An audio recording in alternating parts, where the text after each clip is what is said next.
आज का मेरा विषय है नया आकाश और नई पृथ्वी कैसा होगा। कितनी अद्भुत बात है कि हम पुरानी पृथ्वी पर रह रहे हैं, अभी इस वर्तमान की पृथ्वी में रह रहे हैं और अभी नया आकाश नई पृथ्वी सिरजा भी न गया है। और पवित्र बाइबल में नया आकाश और नई पृथ्वी का जिक्र है कि महान परमेश्वर इस बुरे और वर्तमान पृथ्वी को मिटाकर नाश करके आग में जलाकर एक नई पृथ्वी नई आकाश का सृजन करेगा। पवित्र बाइबल बहुत ही अद्भुत पुस्तक है, एक पवित्र पुस्तक है। यदि इन वचनों को हम पढ़ेंगे तो परमेश्वर के बारे में और भी जानेंगे कि हमारा परमेश्वर कितना महान है, वो हमसे क्या बातें करना चाहता है। ये तभी होगा जब हम परमेश्वर से प्रार्थना करेंगे, उनसे विनती करेंगे और निरंतर उसके भय और प्रेम में लगे रहेंगे। हम यहाँ पर सर्वशक्तिमान परमेश्वर का एक पल संगति नहीं करना चाहते और स्वर्ग में अनंत काल तक परमेश्वर के साथ रहना चाहते हैं। तो हम कैसे रहेंगे? इसलिए तो परमेश्वर का वचन कहता है कि निरंतर प्रार्थना में लगे रहो और सदा प्रभु यीशु मसीह में आनंदित रहो। यदि वास्तव में हमें परमेश्वर के पास, प्रभु यीशु मसीह के पास अनंत काल तक रहना है हमेशा, तो हम यहाँ भी उससे प्रेम करें, यहाँ भी परमेश्वर की आज्ञाओं का पालन करें। हम मुश्किल से 5 मिनट प्रभु का नाम लेते हैं और उसके बाद बाकी समय पूरी तरह संसार में घुल मिल जाते हैं, तो हम सर्वशक्तिमान परमेश्वर के पास अनंत काल तक कैसे रह पाएंगे। चलिए ठीक है, हम अपना विषय में जाएंगे कि महान परमेश्वर एक नई आकाश नई पृथ्वी का सृजन करेगा और परमेश्वर ने अभी से नई आकाश नई पृथ्वी में जाने के लिए लोगों को टिकट दे दिया है। अब वो टिकट लोगों को कैसे मिला है? तो जितने मनुष्यों ने प्रभु यीशु मसीह पर विश्वास किया और प्रभु यीशु मसीह में उद्धार प्राप्त किया है, उन सभी लोगों को परमेश्वर ने प्रभु यीशु मसीह के नाम में एडवांस में पवित्र आत्मा दिया है, जिसे हम टिकट भी कह सकते हैं। दूसरा कुरिन्थियों 5 अध्याय और उसका 5 पद में पढ़ते हैं तो यहाँ पर लिखा है, जिसने हमें इसी बात के लिए तैयार किया है वह परमेश्वर है, जिसने हमें बयाने में आत्मा भी दिया है। अर्थात महान परमेश्वर ने जब हम उद्धार प्राप्त कर रहे थे प्रभु यीशु मसीह में, उस समय सर्वशक्तिमान परमेश्वर ने पवित्र आत्मा हमें टिकट के रूप में दिया है, बयाने के रूप में दिया है। और परमेश्वर ने अभी से नई सृष्टि में कौन कौन जाएगा, नया आकाश और नई पृथ्वी में कौन कौन जाएगा, इन सब बातों को अभी से महान परमेश्वर तय कर रहा है। इसलिए जिनको नया आकाश और नई पृथ्वी में जाना है, नए यरूशलेम में जाना है, वे प्रभु यीशु मसीह के नाम में उद्धार प्राप्त कर लें, अर्थात स्वर्ग जाने के लिए टिकट कटा लें। अन्यथा जो प्रभु यीशु मसीह में उद्धार प्राप्त नहीं किए रहेंगे, प्रभु यीशु मसीह के सुसमाचार को तुच्छ जानेंगे या प्रभु यीशु मसीह के वचनों को तुच्छ जानेंगे, उन्हें नई आकाश और नई पृथ्वी का टिकट नहीं दिया जाएगा। वे अनंत काल तक नाश के कगार में रहेंगे, अर्थात नरक की आग में तड़पते रहेंगे। दूसरा कुरिन्थियों 1 अध्याय 22 पद में भी जब हम पढ़ते हैं तो यहाँ पर भी लिखा है, जिसने हम पर छाप भी कर दिया है और बयाने में आत्मा को हमारे मनों में दिया है। सर्वशक्तिमान परमेश्वर ने हम पर छाप लगा दी है। जितने लोगों ने मसीह यीशु में उद्धार प्राप्त किया है, उन पर परमेश्वर की ओर से पवित्र आत्मा छाप लग चुका है और वे लोग नई सृष्टि में जाएंगे, नई आकाश नई पृथ्वी में जाएंगे। इफिसियों 1 अध्याय 13 पद में पढ़ते हैं तो वहाँ पर भी लिखा है, और उसी में तुम पर भी जब तुमने सत्य का वचन सुना, जो तुम्हारे उद्धार का सुसमाचार है, और जिस पर तुमने विश्वास किया, प्रतिज्ञा किए हुए पवित्र आत्मा की छाप लगी। और यहाँ पर परमेश्वर का वचन कहता है, और उसी में तुम पर भी जब तुमने सत्य का वचन सुना, अर्थात प्रभु यीशु का वचन सुना, जो तुम्हारे उद्धार का सुसमाचार है, जो हमारे जीवन के लिए, हमारे आत्मा के लिए ये सुसमाचार उद्धार है, और जिस पर तुमने विश्वास किया। और हम जब विश्वास करके प्रभु यीशु मसीह के नाम में बपतिस्मा लेते हैं, प्रतिज्ञा किए हुए पवित्र आत्मा की छाप लगी। परमेश्वर ने अपने संतानों से, अपने बेटे और बेटियों से वायदा किया है, प्रतिज्ञा किया है कि महान परमेश्वर उन्हें नए आकाश और नई पृथ्वी में लेकर जाएगा। और पवित्र आत्मा जितने भी लोग मसीह यीशु में उद्धार प्राप्त कर चुके हैं, उन पर एक छाप है। दूसरा कुरिन्थियों 5 अध्याय 17 पद में भी पढ़ते हैं तो यहाँ पर लिखा है, इसलिए यदि कोई मसीह में है तो वह नई सृष्टि है, पुरानी बातें बीत गई है, देखो सब बातें नई हो गई है। प्रभु यीशु मसीह नई सृष्टि है। हम बेशक पुरानी सृष्टि में रह रहे हैं, अभी वर्तमान के समय में इस पृथ्वी पर रह रहे हैं, लेकिन यदि हमने यीशु मसीह में उद्धार प्राप्त किया है तो हम नई सृष्टि के लोग हैं। एक दिन महान परमेश्वर हमें यहाँ से लेकर नई सृष्टि में जाएगा, अर्थात नया आकाश और नई पृथ्वी में हमें लेकर जाएगा। तो फिर इस सृष्टि का क्या होगा, इस आकाश और इस पृथ्वी का क्या होगा? तो ये आकाश और ये पृथ्वी जला दिए जाएंगे, ये आकाश और ये पृथ्वी नष्ट हो जाएंगे। दूसरा पत्रस 3 अध्याय 7 पद में हम पढ़ते हैं तो यहाँ पर लिखा है, पर वर्तमान काल के आकाश और पृथ्वी उसी वचन के द्वारा इसलिए रखे गए हैं कि जलाए जाएं, और ये भक्तिहीन मनुष्यों के न्याय और नष्ट होने के दिन तक ऐसे ही रखे रहेंगे। तो सर्वशक्तिमान परमेश्वर इस पुरानी सृष्टि को मिटा देगा, जला देगा, और फिर सर्वशक्तिमान परमेश्वर पिता नई सृष्टि का उद्गम करेगा जिसमें केवल उसके ही लोग होंगे, और जो परमेश्वर के लोग नहीं होंगे, जो प्रभु यीशु मसीह के लोग नहीं होंगे, वे अनंत काल तक आग की पीड़ा में तड़पते रहेंगे। जब नया आकाश और नई पृथ्वी सिरजा जाएगा तो प्रभु यीशु मसीह ने यूहन्ना को दिखाया था कि नया आकाश और नई पृथ्वी में एक पवित्र नगर यरूशलेम उतर कर आएगा। प्रकाशित वाक्य 21 अध्याय 1 पद में पढ़ते हैं तो यहाँ पर यूहन्ना देखता है, फिर मैंने नए आकाश और नई पृथ्वी को देखा, क्योंकि पहला आकाश और पहली पृथ्वी जाती रही थी और समुद्र भी न रहा। तो यूहन्ना ने नया आकाश और नई पृथ्वी को देखा। अब हमारा विषय संक्षिप्त में शुरू होगा, 1 2 3 4 5 करके। हम पहला देखेंगे नया आकाश और नई पृथ्वी में नया यरूशलेम, पवित्र और सुंदर और खूबसूरत यरूशलेम स्वर्ग से उतर कर आएगा। प्रकाशित वाक्य 21 अध्याय 2 पद में हम पढ़ते हैं यहाँ पर, फिर मैंने पवित्र नगर नए यरूशलेम को स्वर्ग से परमेश्वर के पास से उतरते देखा। वह उस दुल्हन के समान थी जो अपने पति के लिए श्रृंगार किए हुए हो। तो यूहन्ना ने देखा कि नया आकाश और नई पृथ्वी में स्वर्ग से एक पवित्र और सुंदर खूबसूरत यरूशलेम उतर कर आ रही है। इस बात को, इस वाक्य को प्रभु यीशु मसीह ने यूहन्ना को बताया। तो वो नया यरूशलेम रहेगा कैसे? तो नए यरूशलेम के बारे में भी हम जान लें। प्रकाशित वाक्य 21 अध्याय 10 पद में पढ़ते हैं तो यहाँ पर लिखा है, तब वह मुझे आत्मा में एक बड़े और ऊंचे पहाड़ पर ले गया और पवित्र नगर यरूशलेम को स्वर्ग से परमेश्वर के पास से उतरते दिखाया। यूहन्ना ने देखा कि स्वर्ग से एक पवित्र यरूशलेम नया आकाश और नई पृथ्वी में उतर रहा है। और उस यरूशलेम का जो शहर पनाह होता है, अर्थात यरूशलेम के जो चारों एक बाड़ा होता है, एक बाड़ा, वो बाड़ा बहुत ऊंचा था। प्रकाशित वाक्य 21 अध्याय 12 पद में पढ़ते हैं, उसकी शहर पनाह बड़ी ऊंची थी और उसके 12 फाटक और फाटकों पर 12 स्वर्गदूत थे और उन फाटकों पर इज़राइलियों के 12 गोत्रों के नाम लिखे थे। यूहन्ना ने देखा कि यरूशलेम के चारों ओर एक बहुत बड़ा शहर पनाह था और बहुत ऊंचा था, और उस शहर पनाह के 12 फाटक थे और उन फाटकों पर 12 स्वर्गदूतों के नाम लिखे हुए थे। एक एक फाटक पर एक एक स्वर्गदूत के नाम लिखे हुए थे और उन फाटकों पर इज़राइलियों के 12 गोत्रों के नाम लिखे थे। और उन फाटकों पर इज़राइल के जो 12 गोत्र थे, जो याकूब के 12 बेटे उत्पन्न हुए, वही 12 गोत्र कहलाए। तो उनके 12 बेटों के नाम लिखे हुए थे और उसके 3-3 फाटक चारों दिशाओं में थे। पूर्व की ओर 3 फाटक, उत्तर की ओर 3 फाटक, दक्षिण की ओर 3 फाटक और पश्चिम की ओर 3 फाटक थे। नगर की शहर पनाह की 12 नींवें थी और उन पर मेमने के 12 प्रेरितों के नाम लिखे थे।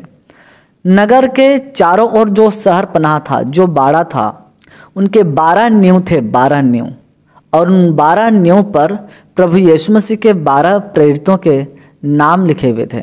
और यरूशलेम का शहर पनाह शुद्ध सोने का बना था और वो स्वच्छ कांच के समान दिखाई दे रहा था।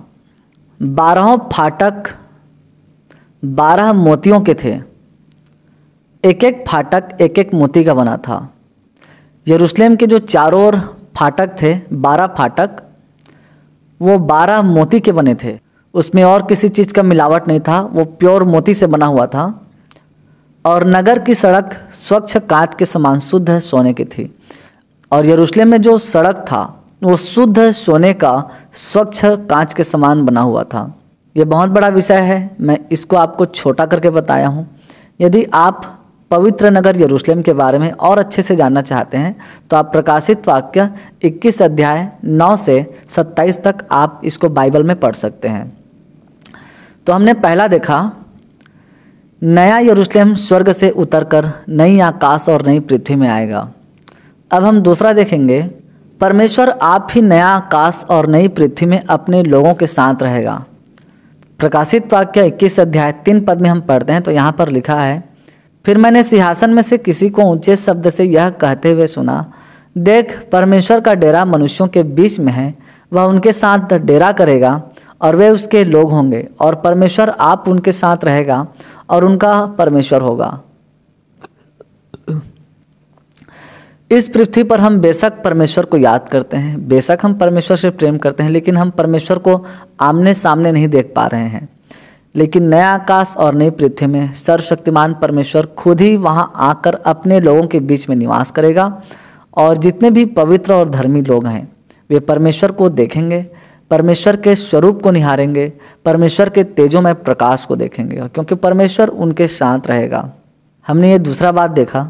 अब हम तीसरी बात देखेंगे, वहाँ कोई रोना पीटना नहीं होगा, कोई विलाप नहीं होगा, कोई शोक नहीं होगा, कोई पीड़ा नहीं रहेगा और कोई मृत्यु भी नहीं रहेगा।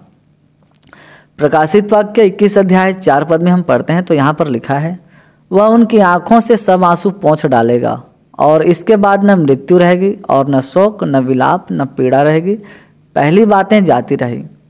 तो नया आकाश और नई पृथ्वी में परमेश्वर किसी को रोने नहीं देगा।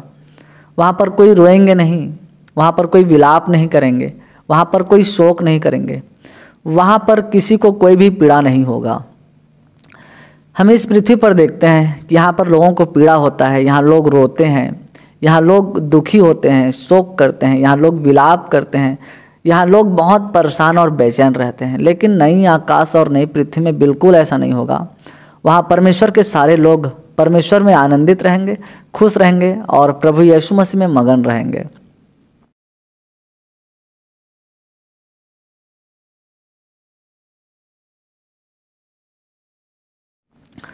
हमने देखा तीसरी बात। अब हम देखेंगे चौथी बात, वहाँ किसी का कोई भी मृत्यु नहीं होगा। हम इस चीज़ को फिर पढ़ेंगे प्रकाशित वाक्य 21 अध्याय 4 पद में, वह उनकी आंखों से सब आंसू पोंछ डालेगा और इसके बाद मृत्यु न रहेगी, क्योंकि महान परमेश्वर ने तो नई आकाश और नई पृथ्वी को निर्माण करने से पहले मृत्यु और अधोलोक को पहले से ही नरक की आग में डाल दिया रहेगा, इसलिए मृत्यु रहेगा ही नहीं। क्योंकि मृत्यु को तो महान परमेश्वर नरक की आग में हमेशा के लिए डाल देगा, तो मृत्यु रहेगा नहीं। प्रकाशित वाक्य 20 अध्याय 14 पद में पढ़ते हैं तो यहाँ पर लिखा है, मृत्यु और अधोलोक आग की झील में डाले गए, यह आग की झील दूसरे मृत्यु है।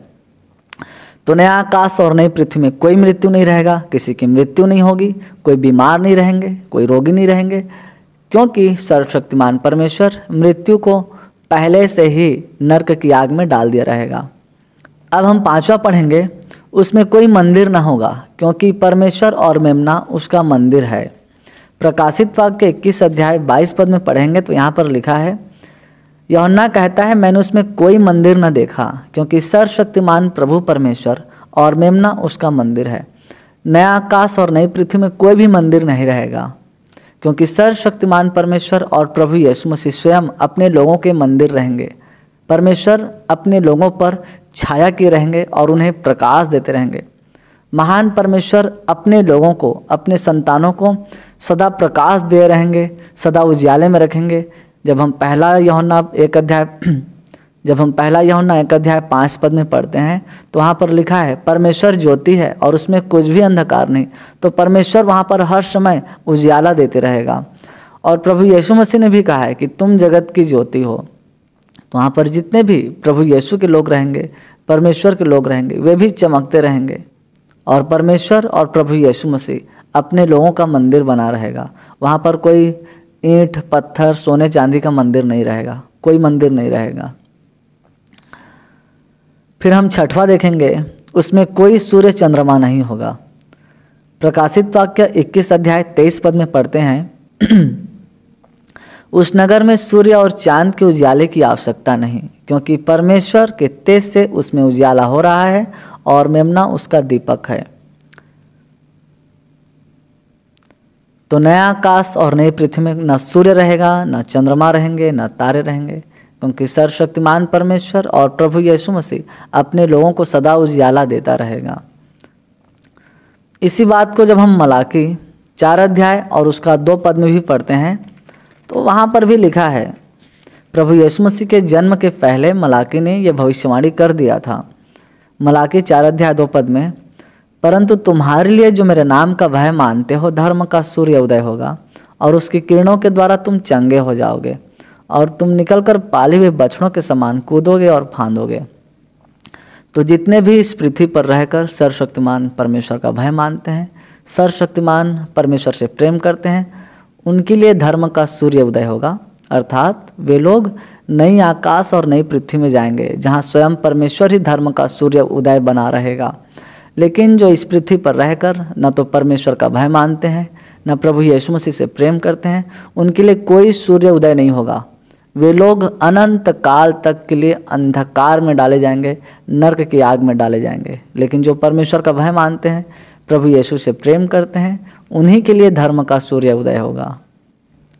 फिर हम 7वीं बात देखेंगे, नए यरूशलेम के फाटक दिन को कभी बंद नहीं होगी और वहाँ कभी रात नहीं होगी। प्रकाशित वाक्य 21 अध्याय 25 पद, और यहाँ पर लिखा है, उसके फाटक दिन को कभी बंद ना होंगे और रात वहाँ ना होगी। देखिए, नया आकाश और नई पृथ्वी में जो पवित्र यरूशलेम रहेगा, उसके फाटक कभी भी बंद नहीं होंगे और कभी रात वहाँ नहीं होगी।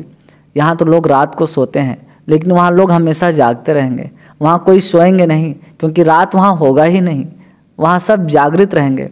इसलिए तो परमेश्वर का वचन कहता है, प्रार्थना में लगे रहो और धन्यवाद के साथ उसमें जागृत रहो। आज हमें प्रभु यीशु मसीह में जागृत रहने की आवश्यकता है।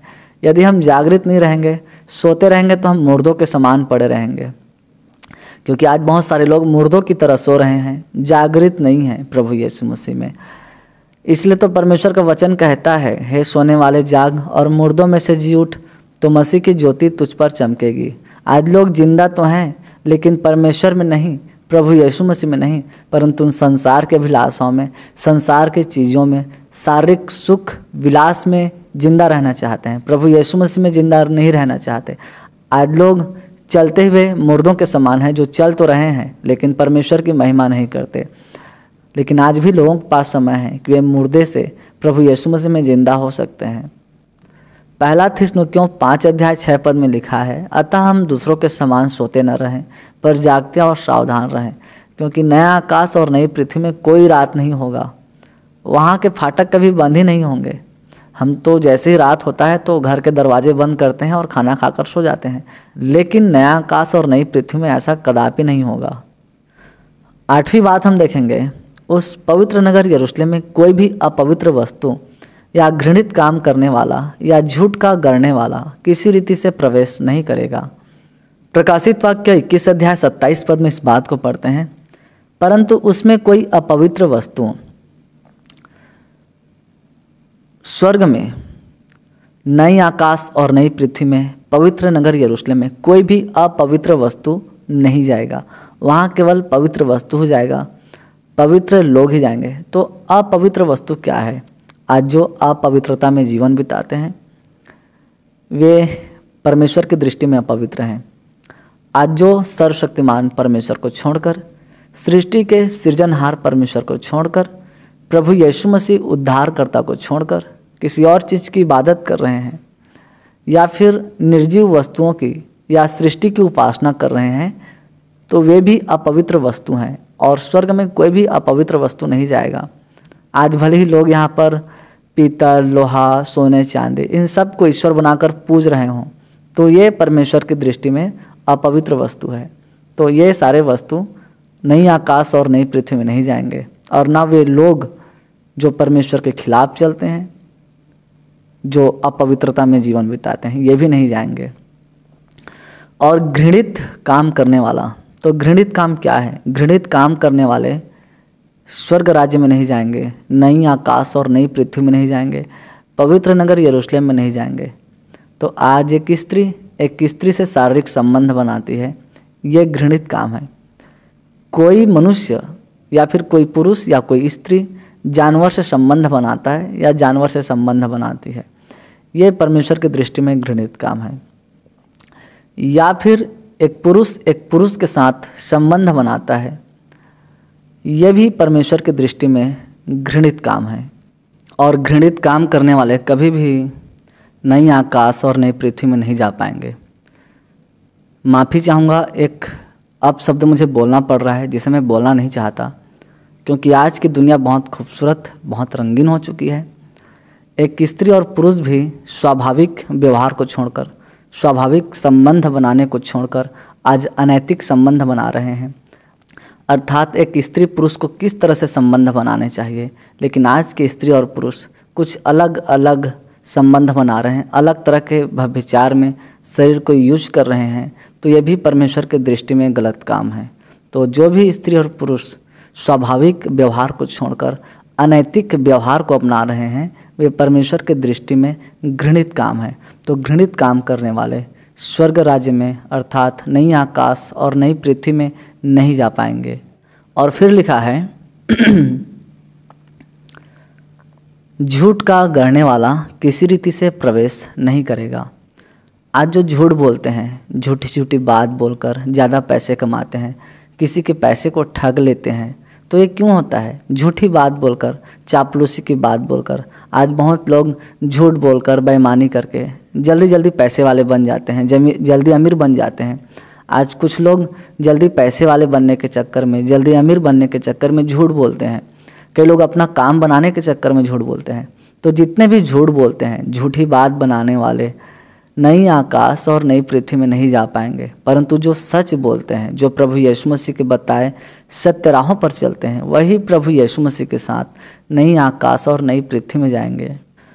यूहन्ना रचित सुसमाचार 3 अध्याय 21 पद में लिखा है, जो सत्य पर चलता है वह ज्योति के निकट आता है। अर्थात जो सच्चाई पर चलता है, प्रभु यीशु मसीह के बताए मार्ग पर चलता है, वही ज्योति के निकट आता है, अर्थात सर्वशक्तिमान परमेश्वर के पास आता है। फिर लिखा है, वे लोग जिनके नाम जीवन की पुस्तक में लिखे हैं, जिनके नामों को सर्वशक्तिमान परमेश्वर ने जीवन की किताब में लिखा है, वे लोग नई आकाश और नई पृथ्वी में जाएंगे। तो हमने देखा 8वीं बात, अब हम देखेंगे 9वीं बात। पवित्र नगर यरूशलेम के बीचों बीच एक जीवन के जल का नदी होगा, जो परमेश्वर और प्रभु यीशु के सिंहासन से निकलकर बहता रहेगा। प्रकाशित वाक्य 22 अध्याय 1 पद में पढ़ते हैं तो यहाँ पर वो बात लिखा है।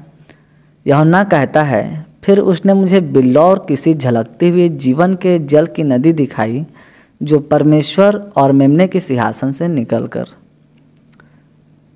तो वहाँ पर यूहन्ना देखता है पवित्र नगर यरूशलेम में, नया आकाश और नई पृथ्वी में एक जीवन का जल बह रहा होता है, एक जीवन का जल बह रहा होता है, और वो जीवन का जल परमेश्वर और मेमने के सिंहासन से अर्थात प्रभु यीशु मसीह के सिंहासन से निकलकर नगर में बह रहा होता है।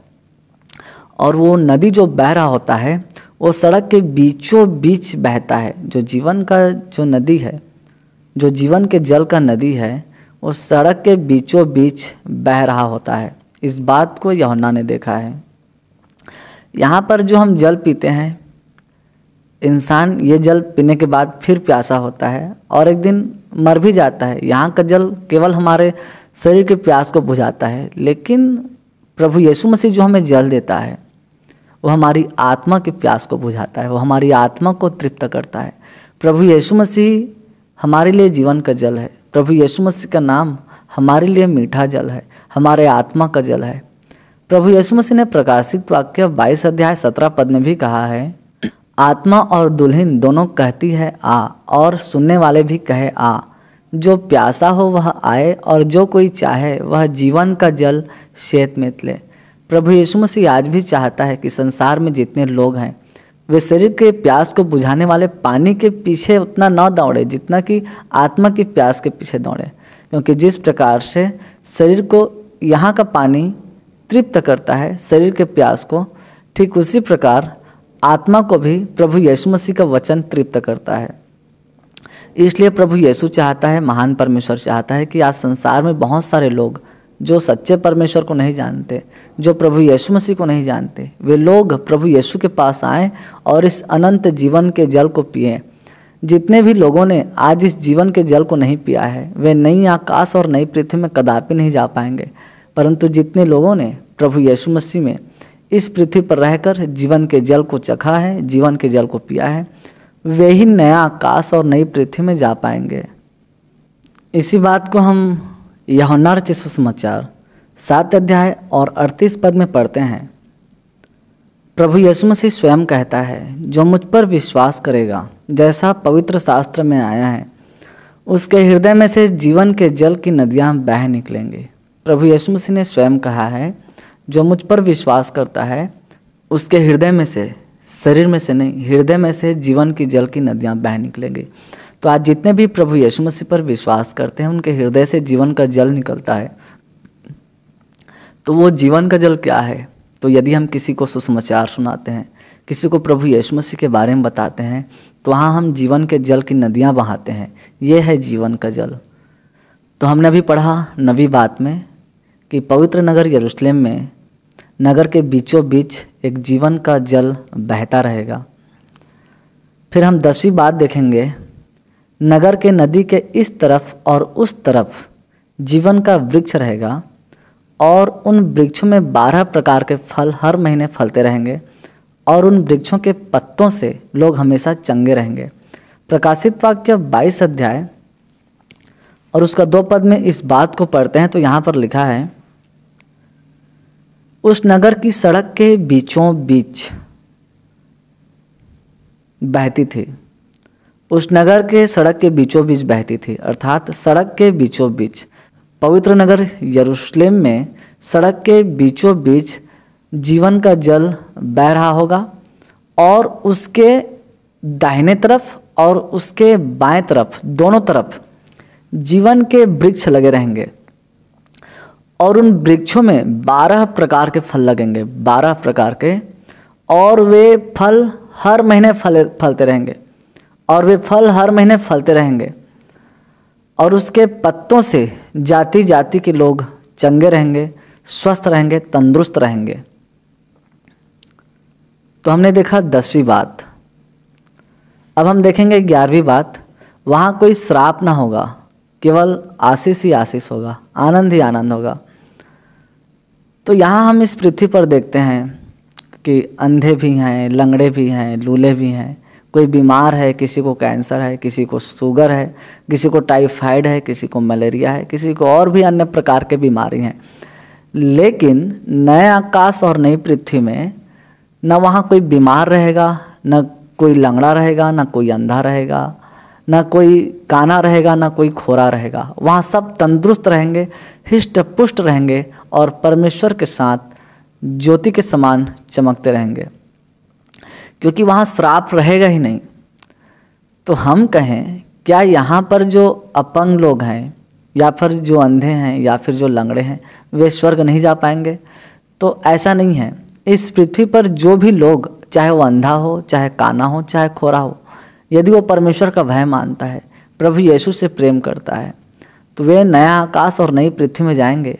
वहाँ वे अंधे नहीं रहेंगे, वहाँ वे लंगड़े नहीं रहेंगे, क्योंकि महान परमेश्वर न्याय के दिन सारे श्रापों को नष्ट कर देगा। वहाँ तो केवल आशीषित लोग जाएंगे, जिनको परमेश्वर ने इस पृथ्वी पर आशीषित किया है, वही लोग नई आकाश और नई पृथ्वी में जाएंगे। यदि कोई बहरा व्यक्ति यहाँ पर परमेश्वर का भय मानता है, प्रभु यीशु मसीह से प्रेम करता है, तो नई आकाश और नई पृथ्वी में वो बहरा नहीं रहेगा, वो सुनता रहेगा। परंतु जो यहाँ पर स्वस्थ हैं, जो यहाँ पर ठीक हैं, भले चंगे हैं, लेकिन यहाँ पर सर्वशक्तिमान परमेश्वर पिता का भय नहीं मानते हैं, प्रभु यीशु मसीह से प्रेम नहीं कर रहे हैं, प्रभु यीशु मसीह की संगति नहीं कर रहे हैं, तो वे नया आकाश और नई पृथ्वी में नहीं जा पाएंगे, परंतु उनके लिए अनंत आग अर्थात नरक की आग रखी हुई है। तो इसलिए नई आकाश और नई पृथ्वी में कोई श्राप नहीं होगा, वहाँ केवल आशीष ही आशीष होगा। इसलिए तो परमेश्वर का वचन कहता है हमें, यदि कोई हमें गाली दें तो हम गाली मत दें, हम उनके लिए परमेश्वर से आशीष मांगें। पहला पत्रस 3:9 में लिखा है, बुराई के बदले किसी से बुराई मत करो और न गाली के बदले किसी को गाली दो, पर इसके विपरीत आशीष ही दो, क्योंकि तुम आशीष के वारिस होने के लिए बुलाए गए हो। तो सर्वशक्तिमान परमेश्वर ने हमें श्राप नहीं दिया है, परंतु आशीष दिया है, अनंत आशीष, अपरंपार की आशीष, नई आकाश और नई पृथ्वी में। तो हमें यदि कोई सताता है, कोई मारता है, पीटता है, कोई गाली देता है, तो हम केवल उनके लिए परमेश्वर से आशीष मांगे, हम उनसे बदला न लें, हम उन्हें पलटकर जवाब न दें, ना ही गाली दें। रोमियो 12:14 में भी लिखा है, अपने सताने वालों को आशीष दो, श्राप न दो। महान परमेश्वर ने हमें आशीष का खजाना दिया है, तो हम किसी को कैसे श्राप दे सकते हैं। परंतु आज जो मसीही गाली देते हैं, किसी को श्राप देते हैं, किसी की निंदा करते हैं या किसी के लिए परमेश्वर से बद्दुआ मांगते हैं, तो वे झूठे मसीह हैं। सच्चे मसीह कभी किसी को श्राप नहीं देते, कभी किसी को गाली नहीं देते, कभी दूसरे के प्रति ईर्ष्या नहीं करते, किसी के प्रति जलते नहीं। ये सच्चे मसीहों का स्वभाव है और हमें प्रभु यीशु मसीह के स्वभाव को अपनाना है, क्योंकि प्रभु यीशु मसीह हमारा आदर्श है। पहला पत्रस 2:21 और 22 में लिखा है, प्रभु यीशु मसीह तुम्हारे लिए दुख उठाकर तुम्हें एक आदर्श दे गया है कि तुम भी उसके पद चिन्हों पर चलो। वह गाली सुनकर किसी को गाली नहीं देता था और दुख उठाकर किसी को भी धमकी नहीं देता था, परंतु अपने आप को सच्चे न्याय के हाथ में अर्थात सर्वशक्तिमान परमेश्वर के हाथ में सौंपता था। तो ठीक हमें भी यदि कोई गाली देता है, कोई मार देता है, कोई पीड़ देता है, कोई श्राप दे देता है, कोई बात नहीं, हम अपने आप को परमेश्वर के हाथों में सदा सौंप कर रखें और हम दूसरे के प्रति हमेशा भलाई करते रहें, दूसरे के प्रति हमेशा परमेश्वर से आशीष मांगते रहें। प्रभु यीशु मसीह ने अपने सताने वालों के लिए मरते वक्त प्रार्थना किया था और परमेश्वर से प्रार्थना किया था और कहा कि हे पिता, ये नहीं जानते ये क्या कर रहे हैं, इन्हें क्षमा कर। प्रभु यीशु मसीह ही तो है इस संसार में जिसने हमें दुश्मनों से प्यार करना सिखाया है। और यीशु ने कहा है, यदि कोई तेरी एक गाल पर थप्पड़ मारे तो उसे दूजा भी फेर दे। गीत भी गाते हैं हम चर्च में, अपनों को तो इस दुनिया में सब प्यार करते हैं, दुश्मन को प्यार करना मसीहा सिखाता है। तो इसलिए हम आशीष के वारिस होने के लिए बुलाए गए हैं। हमारे पास आशीष का खजाना है, तो हम आशीष दें, क्योंकि नई आकाश और नई पृथ्वी में कोई श्राप नहीं होगा, वहाँ आशीषें ही आशीषें रहेंगी और वहाँ कोई लंगड़े अंधे ऐसे कुछ भी नहीं रहेंगे, सब स्वस्थ रहेंगे, भले चंगे रहेंगे। जो भी संसार में अपंग व्यक्ति या लंगड़ा व्यक्ति परमेश्वर से प्रार्थना करते हैं, तो बेशक वो इस संसार में अपंग है, लेकिन नई आकाश और नई पृथ्वी में वे अपंग नहीं रहेंगे, परंतु स्वस्थ और तंदुरुस्त रहेंगे, परमेश्वर के साथ रहेंगे। अब हम देखेंगे 12वीं बात, वहाँ कोई हिंसा नहीं होगा, मतलब कोई किसी का वध नहीं करेगा, कोई किसी का मर्डर नहीं करेगा, कोई किसी को मार के खाएगा नहीं, जैसा कि इस पृथ्वी पर होता है। मुर्गा मार कर खाते हैं, बकरा खाते हैं, जानवरों को खा देते हैं इंसान लोग, लेकिन नया आकाश और नई पृथ्वी में ऐसा बिल्कुल नहीं होगा। वहाँ कोई किसी का वध नहीं करेगा, वहाँ सब प्रेम से रहेंगे, मिलजुल कर रहेंगे। वहाँ किसी को कोई मारेगा नहीं, कोई किसी से पीटेगा नहीं, कोई किसी को पीटेगा नहीं। और इसको हम पढ़ते हैं यशायाह 11:6-9 तक में। तब भेड़िया भेड़ के बच्चे के संग रहा करेगा और चीता बकरी के बच्चे के साथ बैठा करेगा, और बछड़ा और जवान सिंह और पाला पोसा हुआ बैल तीनों इकट्ठे रहेंगे और एक छोटा लड़का उनकी अगुवाई करेगा। भेड़िया कभी भी जब भेड़ के बच्चे को देखता है तो उसे तुरंत शिकार करने के लिए दौड़ पड़ता है इस पृथ्वी पर, लेकिन नया आकाश और नई पृथ्वी में ऐसा नहीं होगा। वहाँ भेड़िया और भेड़ एक साथ बैठेंगे, एक साथ चरेंगे। चीता और बकरी के बच्चे साथ साथ खेलेंगे, साथ साथ रहेंगे। जबकि चीता एक मांसाहारी जानवर है, लेकिन वहाँ वो किसी का मांस नहीं खाएगा, चीता भी वहाँ घास फूस खाएगा। बछड़ा और जवान सिंह और पाला पोसा हुआ बैल तीनों इकट्ठे रहेंगे। नई आकाश और नई पृथ्वी में हिंसक जानवर, मांसाहारी जानवर और शाकाहारी जानवर एक साथ रहेंगे और एक छोटा बच्चा उनकी अगुवाई करेगा। गाय और रिछनी मिलकर चरेंगे और उनके बच्चे इकट्ठे बैठेंगे और सिंह बैल के समान भूसा खाया करेगा। देखिए, गाय और रिछनी, जबकि रिछनी मांसाहारी जानवर है, गाय और रिछनी एक साथ चरेंगे और उनके बच्चे आपस में बैठ के खेलेंगे और सिंह बैल के समान भूसा खाया करेगा। सिंह कितना खतरनाक जानवर है, वो मांसाहारी जानवर है, लेकिन नया आकाश और नई पृथ्वी में सिंह भूसा खाएगा, चारा खाएगा, वो किसी को मारेगा नहीं, किसी का शिकार नहीं करेगा। दूध पीता बच्चा करैत के बिल पर खेलेगा और दूध छुड़ाया हुआ लड़का नाक के बिल में हाथ डालेगा। नया आकाश और नई पृथ्वी में सांप और बच्चे एक साथ रहेंगे। बच्चा, छोटा बच्चा करैत के बिल में हाथ डालेगा, जबकि करैत कितना खतरनाक सांप है, कितना जहरीला सांप है, लेकिन बच्चा डरेगा नहीं, वहाँ हाथ डालेगा और सांप उसे काटेगा नहीं बल्कि उसके साथ रहेगा। और एक लड़का नाक के बिल में हाथ डालेगा, अर्थात नई आकाश नई पृथ्वी में यदि एक बच्चा नाक के बिल में हाथ डालेगा तो वहाँ पर नाग उसको काटेगा नहीं, क्योंकि वहाँ शांति का राज्य स्थापित होगा। क्योंकि हम प्रभु यीशु मसीह को कहते हैं वह अनंत काल का पिता और शांति का राजकुमार है। फिर परमेश्वर का वचन कहता है 9 पद में, मेरे सारे पवित्र पर्वत पर ना तो कोई दुख देगा और ना हानि करेगा, क्योंकि पृथ्वी यहोवा के ज्ञान से ऐसी भर जाएगी जैसा जल समुद्र से भर जाता है। तो परमेश्वर के पवित्र पर्वत पर अर्थात नई आकाश और नई पृथ्वी में कोई किसी को दुख नहीं देगा, कोई किसी की हानि नहीं करेगा। अब हम 13वीं बात देखेंगे। नए यरूशलेम में जानवर, पशु, पक्षी और मनुष्य आपस में बातचीत करेंगे, एक दूसरे से बात करेंगे।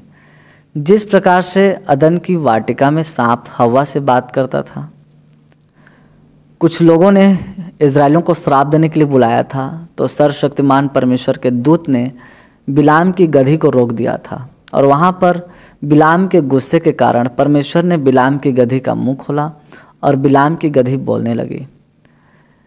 एलियाह के भोजन के लिए महान परमेश्वर ने कौवों को आज्ञा दिया और कौवे परमेश्वर की आज्ञा का पालन करते हुए एलियाह के लिए भोजन लाने लगे। भजन संहिता में हम पढ़ते हैं 104 अध्याय 21 पद में, जवान सिंह भी अहर के लिए गरजते हैं और परमेश्वर से अपना आहार मांगते हैं।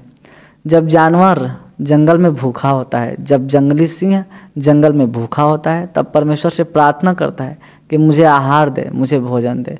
इसका अर्थ है जानवर बातचीत करते हैं, लेकिन इस पृथ्वी पर श्राप है, इसलिए आज जानवर बातचीत नहीं करते, परंतु परमेश्वर हर एक जानवरों का, हर एक पक्षियों का, हर एक जीव जंतु की बातों को समझता है। इसलिए नई आकाश और नई पृथ्वी में कोई श्राप नहीं रहेगा, तो पशु, पक्षी, जानवर और मनुष्य आपस में बातचीत करेंगे। ये तो हो गया 13वीं बात। अब हम 14वीं बात देखेंगे और वो है वहाँ पर कोई अलग अलग भाषा नहीं होगा, वहाँ केवल एक ही भाषा होगा। सब एक भाषा बोलेंगे, सब स्वर्गीय भाषा बोलेंगे। भले ही हम इस पृथ्वी पर अलग अलग भाषा बोलते हों, हम एक दूसरे की भाषा को शायद न समझते हों, लेकिन नया आकाश और नई पृथ्वी में ऐसा नहीं होगा। वहाँ सब एक ही भाषा बोलेंगे। जिस प्रकार से आदि माता हवा सांप की बातों को समझती थी, ठीक उसी प्रकार से नया आकाश और नई पृथ्वी में सब लोग एक भाषा बोलेंगे, एक दूसरे की बातों को समझेंगे। सपन्याह 3 अध्याय 9 पद में पढ़ते हैं तो यहाँ पर लिखा है, उस समय मैं देश देश के लोगों से एक नई और शुद्ध भाषा बुलवाऊंगा कि वे सब यहोवा से प्रार्थना करें और एक मन से कंधा मिलाए हुए उसकी सेवा करें। ये कब होगा? नया आकाश और नई पृथ्वी में। वहाँ सब कंधे से कंधा मिलाकर चलेंगे, एक ही भाषा में बोलेंगे, एक ही बोली बोलेंगे। यहाँ पर तो बहुत सारे मसीह हैं, लेकिन आपस में बटे हुए हैं। तेरा चर्च मेरा चर्च, तेरा संस्था मेरा संस्था, तेरी मंडली मेरी मंडली।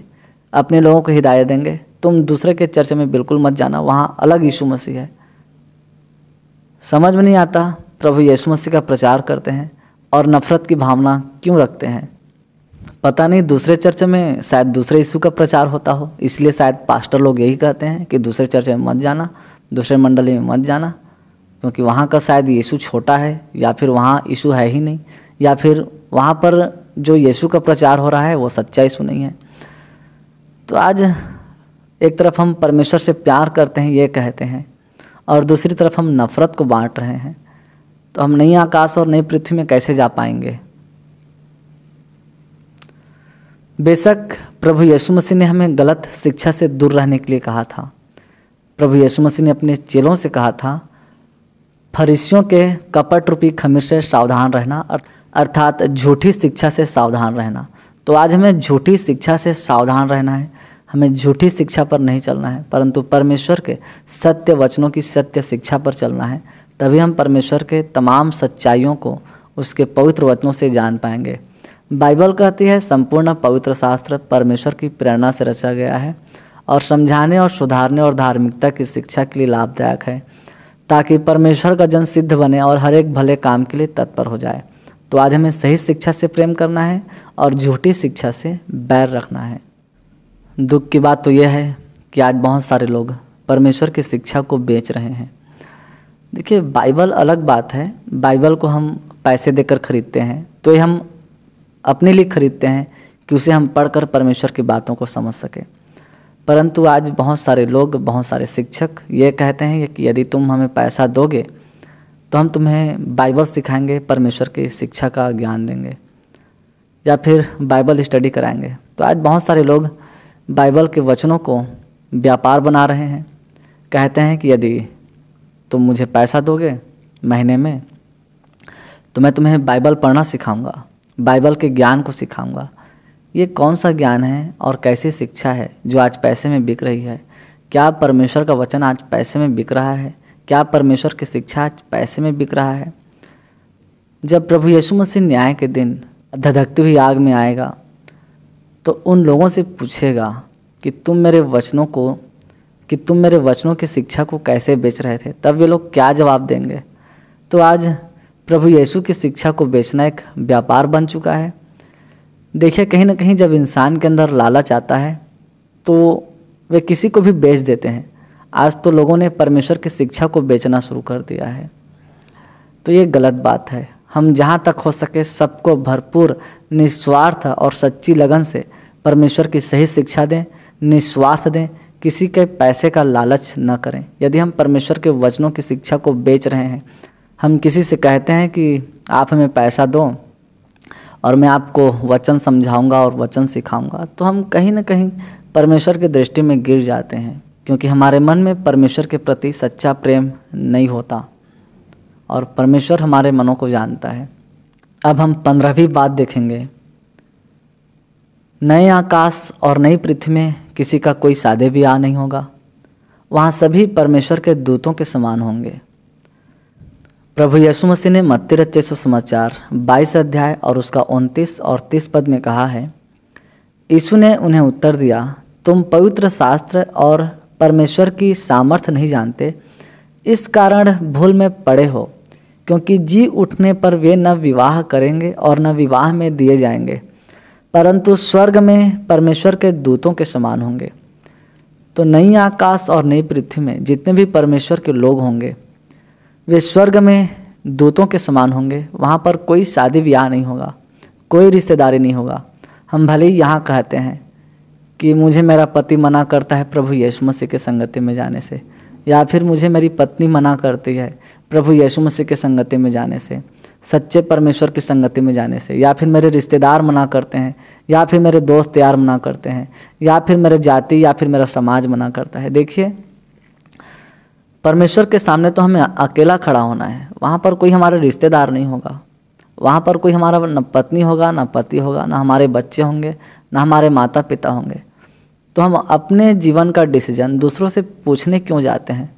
यदि हम परमेश्वर के पास हम जाना चाहते हैं और हम दूसरों से पूछने जा रहे हैं कि मैं प्रभु यीशु से प्रेम करूं कि नहीं, प्रभु यीशु के वचन को सुनूं कि नहीं, न्याय तो हमारा हमसे लेगा परमेश्वर, दूसरों से नहीं लेगा। तो हम स्वयं डिसीजन लें कि हमें परमेश्वर के पास जाना है कि नहीं जाना है। यदि नहीं जाना है तो हम नई आकाश और नई पृथ्वी में नहीं जा पाएंगे, पवित्र नगर यरूशलेम में नहीं जा पाएंगे। और यदि हम डिसीजन लेते हैं और प्रभु यीशु के मार्ग पर चलने की ठान लेते हैं, महान परमेश्वर प्रभु यीशु मसीह के द्वारा हमें नई आकाश और नई पृथ्वी में लेकर जाएगा, पवित्र नगर यरूशलेम में लेकर जाएगा। रिश्तेदारी निभाना कोई गलत नहीं है। प्रभु यीशु मसीह ने तो दुश्मनों से प्यार करने के लिए कहा है, फिर तो अपने लोग हैं, अपने लोगों से प्रेम करें। लेकिन प्रभु यीशु मसीह के साथ चलना है या नहीं चलना है, ये हम स्वयं तय करें। फैसला आपके हाथ में है। तो आज हमने परमेश्वर के वचनों से बहुत सारी बातों को सीखा। हो सकता है मुझसे कोई मिस्टेक हो गया हो या फिर मुझसे कोई गलती हो गया हो, तो आप बिल्कुल लिख सकते हैं और मुझे बता सकते हैं कि मेरी गलतियां कहाँ पर है। मैं अपनी गलतियों को सुधारूंगा। मैं ये नहीं कहूँगा कि मुझे पूरा बाइबिल आता है या मुझे बाइबिल का पूरा ज्ञान है। अगर ऐसा मैं कहता हूँ तो ये मेरा घमंड है। हो सकता है मुझसे कोई मिस्टेक हो और आप जानते हो तो आप मुझे बताएं, मैं अपनी गलतियों को सुधारूंगा। तो महान परमेश्वर इन वचनों के द्वारा आपको और आपके पूरे परिवार को प्रभु यीशु मसीह में बहुतायत से आशीषों को प्रदान करें। आमीन।